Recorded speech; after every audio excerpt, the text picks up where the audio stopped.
Alrighty, Nicole. So this is the center display unit. So very easy to use, all touch screen. So this is the main home screen. So no matter where you go, you can always hit this top left button to take you home. And it's always going to take you back to that main screen. So at the front, the first thing you really notice on is the music section. So it comes with some preset music selections.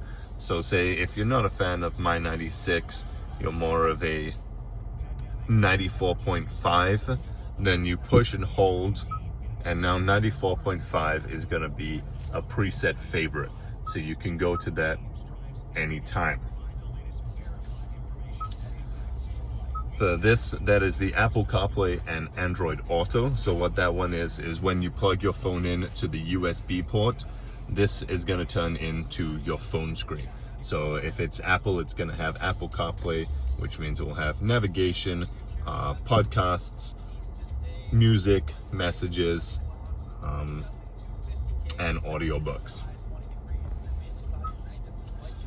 So with the all menus, this is going to take you to the front space of the screen, and just by flipping your finger across, you can go to different options.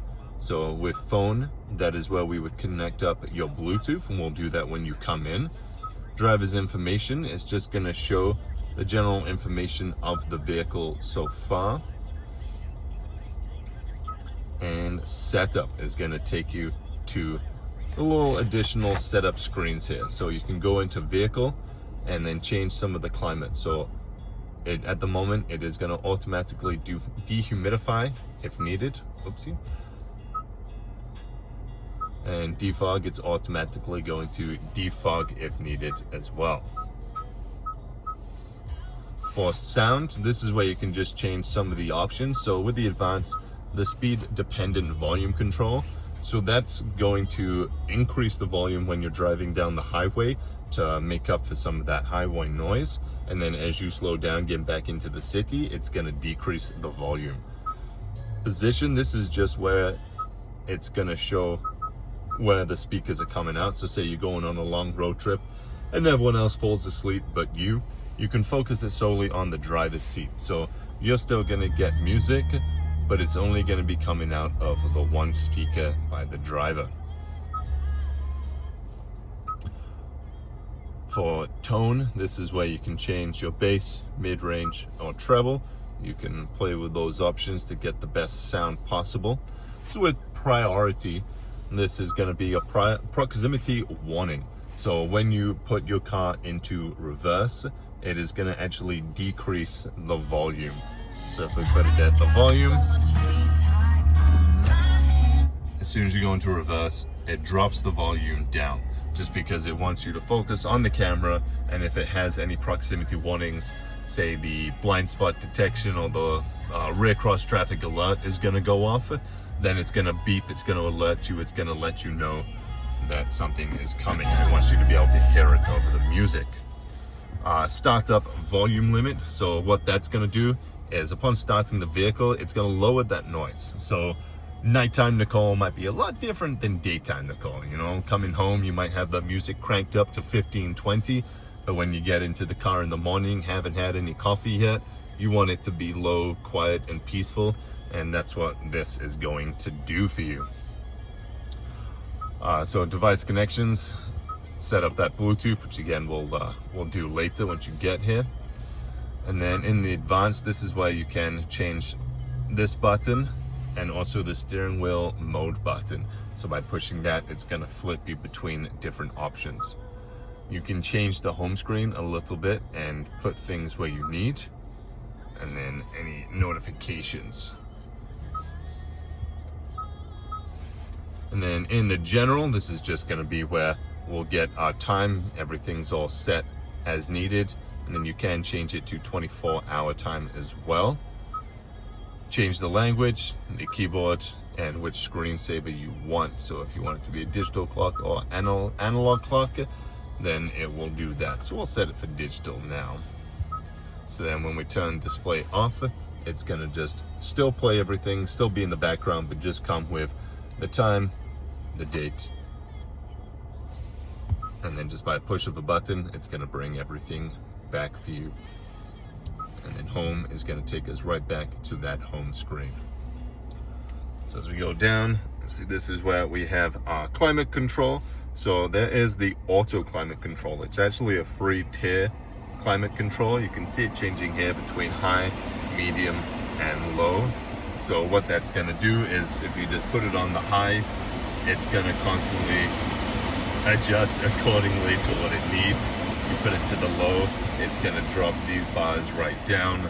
It's still gonna fluctuate, but it's gonna be at a more of a medium low. And then obviously if you don't like any of the auto and you want to do it all yourself, then you can choose to turn it up, turn it down, or whereabouts you want it aiming. So that USB is the one that you'll use to set up the Apple CarPlay, and then this one is just an additional one for, say, the passenger if they want to have their phone charging at the same time. Your heated seats, one push is going to be your maximum, medium, minimum, then off. Heated steering wheel. This is the downhill brake control, which is if you're going down a hill and say cruise control or just going down the hill without, it's not gonna, if you put the brakes, it's not gonna hold the brakes. It's just gonna pump them. It's just gonna not wear them out. Constantly pushing down on that brake, constantly grinding. What it's gonna do is it's just gonna pump, pump, pump, and still slow you down, but not overly destroy the brakes. This is your all-wheel drive lock. It's gonna put you into a nice 50-50 all-wheel drive lock. So if you're driving down the road and trying to get over some ice or trying to get over, grit, sand, anything like that that's getting in your way, you put it into that, it's gonna get what you need, and then this will automatically turn off as well. So as you're going down the road, if you forgot to turn off the all-wheel drive lock, once you hit about 50 to 60K, it is automatically going to switch off and go back to the regular split of the vehicle.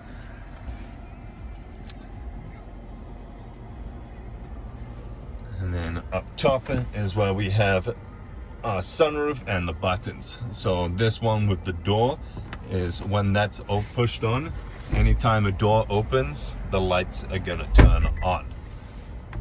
That was turned off. Nothing's gonna change when you open that door. So a lot of people like to have that on, especially during the nighttime. It's just a little extra. This one will turn on both lights, and then with the lights as well, if you just tap the light, it will turn on and off. And the sunroof. So with the screen closed, push back on this and it's gonna pull everything open, screen included. Pull this way, it's gonna close just the sunroof. And then if you push it in, not pull back or push, but just a push in, then it's gonna tilt the sunroof for you. And then by pushing it back in this way, it's gonna pull the sunroof back. And then the last thing of the vehicle is when you when you turn off the car and go to open the door, it's gonna pop up just saying check rear seats. It's just our last reminder just to make sure you've got groceries or kids or pets or anything that might be in the back seat there waiting.